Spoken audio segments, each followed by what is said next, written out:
नमस्कार। आज है 7 सितंबर 2020 और 7 सितंबर 2020 के मॉर्निंग की आज की सबसे बड़ी खबरें हिमाचल प्रदेश देश दुनिया के हम आपके लिए लेकर आए।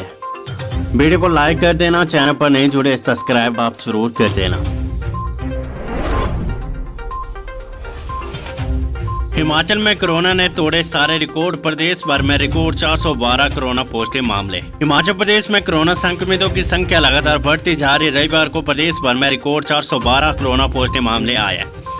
कुल्लू में 68, कांगड़ा में 60, सोलन में 56, चंबा में 52, मंडी में 48, बिलासपुर में 31, शिमला में 25, सिरमौर में 22, हमीरपुर में 20, ऊना में 16, रोहडू में 12 और किन्नौर में एक कोरोना पॉजिटिव केस आया है। शिमला के कुमारसैन में स्वास्थ्य विभाग का कर्मचारी भी कोरोना संक्रमित पाया गया है। देश में सक्रिय मामलों का आंकड़ा 2000 के पार हो गया है। अब तक 54 लोगों की कोरोना से जांच जा चुकी है। कुल्लू जिले में रिकॉर्ड 68 मामले आए हैं। एक साथ इतने मामले आने से हड़कंप मच गया है। चंबा के होली क्षेत्र में निजी परियोजना में कार्यरत 20 कर्मचारियों समेत 52 लोगों की कोरोना रिपोर्ट पॉजिटिव आने से हड़कंप मच गया है।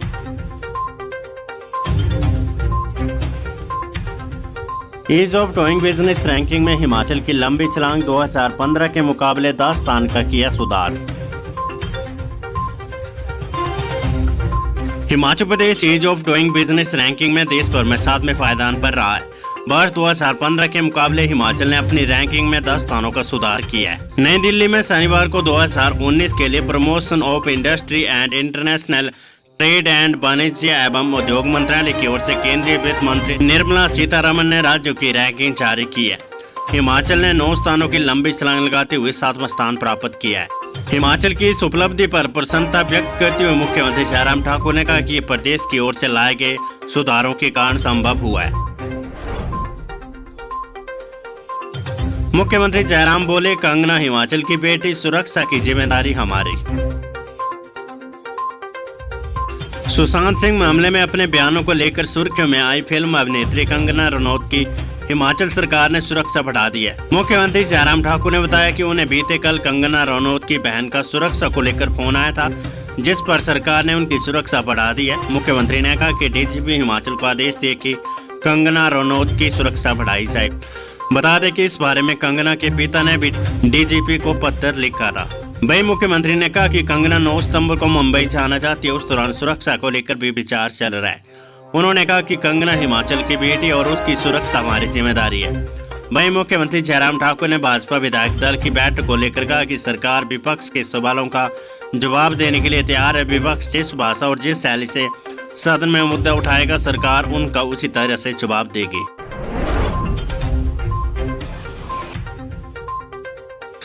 बड़ी खबर, पवन नदी में नहाने उतरा युवक व हाथ धोते हुए बाता नदी में बह गया अधेड़। शिमला जिले के रोहडू में पुलिस थाना जुब्बल के अंतर्गत सावड़ा में पवन नदी में नहाने उतरा युवक पानी के तेज बहाव में बह गया। युवक का अभी तक कोई सुराग नहीं लग पाया। आज की वेदर रिपोर्ट, प्रदेश भर में 2 दिन मौसम खराब रहने के आसार। प्रदेश भर में 7 और 8 सितंबर को मौसम खराब रहने का पूर्वानुमान है। राज्य के विभिन्न जिलों में इन 2 दिनों में बारिश और तूफान की चेतावनी जारी की गई है। राज्य में 9 सितंबर से मौसम साफ रहेगा। राजधानी शिमला और आसपास के इलाकों में रविवार को रुक रुक कर बारिश हुई। बारिश से अब भी प्रदेश में दर्जनों संपर्क सड़कें बंद है।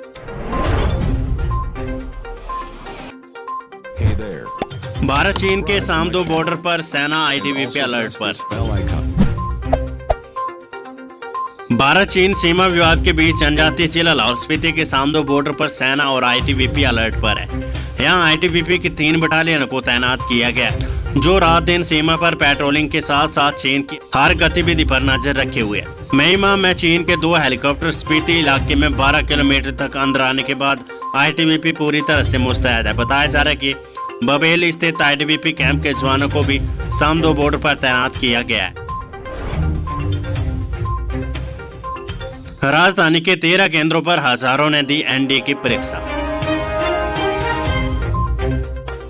राजधानी में रविवार को यूपीएससी की ओर से करवाई गई एनडीए नेवी अकादमी की परीक्षा में हजारों अभ्यर्थी शामिल हुए हैं। शहर भर में परीक्षा के लिए 13 केंद्र स्थापित किए गए थे। कोरोना संक्रमण के खतरों को देखते हुए परीक्षा केंद्रों को सैनिटाइज किया गया था। सुबह 8 बजे परीक्षा केंद्रों में 2 चरणों में होने वाली परीक्षा के लिए प्रदेश भर से परीक्षार्थी अभिभावकों के साथ पहुंच गए थे। आज की अगली खबर है, अर्जुन अवार्ड मिलने के बाद मनाली पहुंचे सेवा, प्रशासन ने किया स्वागत।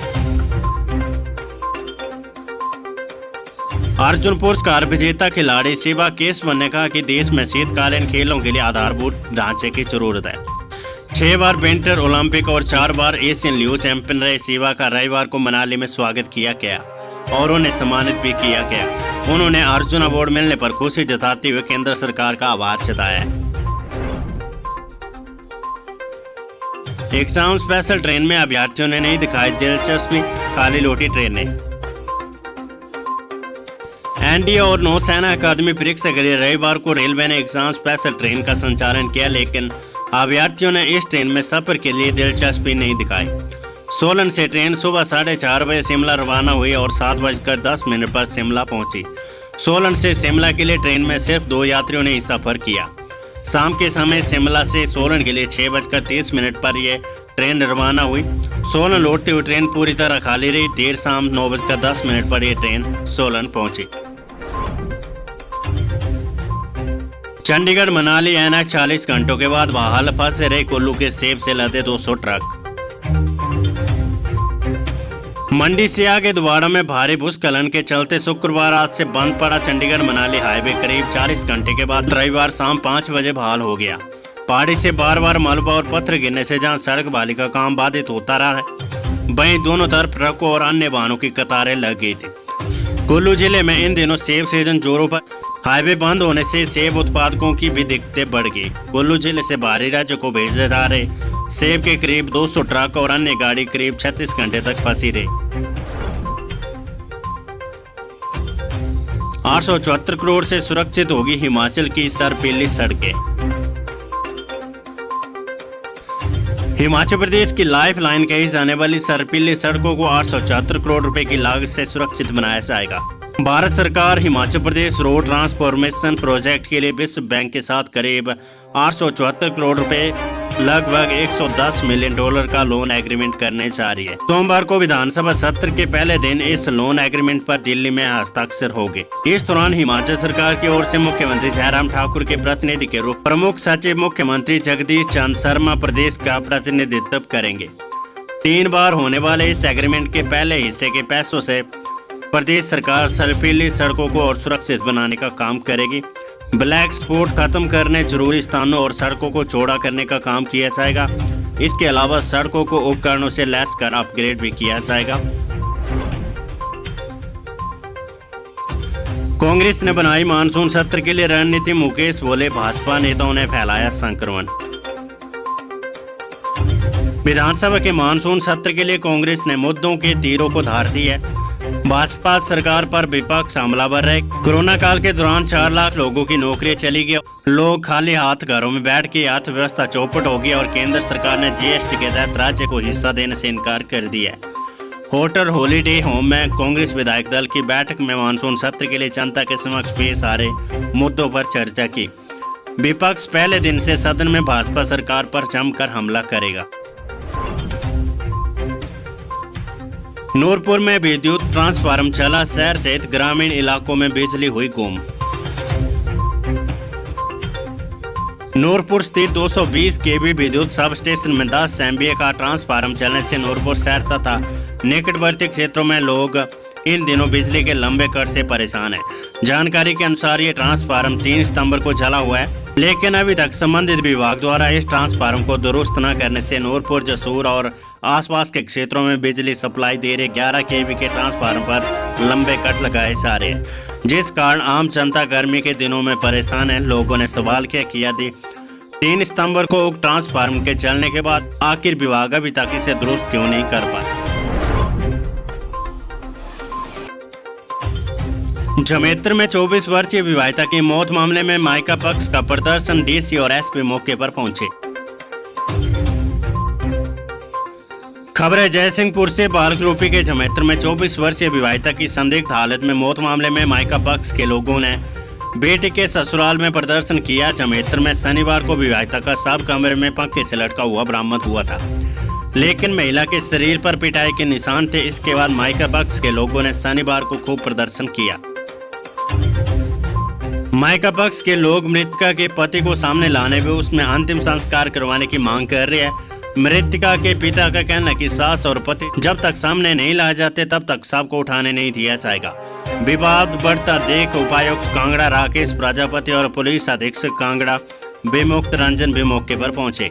उन्होंने काफी कोशिश कर लोगों को समझाया और इसके बाद शाम को पति से अंतिम संस्कार करवाने का फैसला हुआ।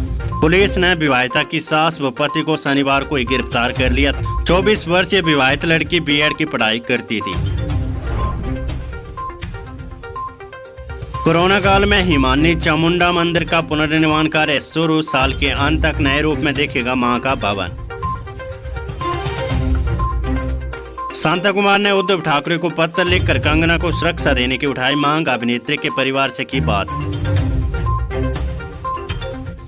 भूमि विवाद में हरोली में व्यक्ति पर दाग दी गोली, अस्पताल ले जाते मौत, पंचायत प्रधान ने भागकर बचाई जान।